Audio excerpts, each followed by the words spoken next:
আমাদের দেশের লোক এত মানসম্পন্ন এত কোয়ালিটি সম্পন্ন জিনিস তৈরি করে,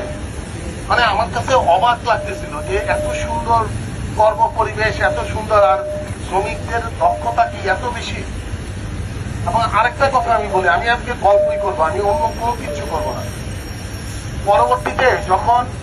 বিভিন্ন ফ্যাক্টরি যখন মনে করো যে আন্দোলন করে বা বিভিন্ন ফ্যাক্টরির শ্রমিকরা যখন করে, তখন তাদেরকে আমরা একটা কথা বলি যে আমরা যখন তাদেরকে বলি যে আচ্ছা বলো তো, এই যে ওরা বলে যে স্যার আমার ফ্যাক্টরি বন্ধ হয়ে গেলে আমরা স্যার কোথাও চাকরি নেবে না, ইয়ে নেবে না, তখন আমরা যখন বলি যে তোমরা কি প্যাসিফিক যদি তোমাদের নিতে চায় তোমরা ঢুকবা, বলে যে স্যার প্যাসিফিকের কাজের স্ট্যান্ডার্ড অনেক অনেক উপরে, অনেক হাই। প্যাসিফিকের শ্রমিক, প্যাসিফিকের লাইন ম্যানেজার, লাইন সুপারভাইজার, তাদের স্ট্যান্ডার্ড অনেক অনেক উপরে। প্যাসিফিকে কিন্তু শেষে কিন্তু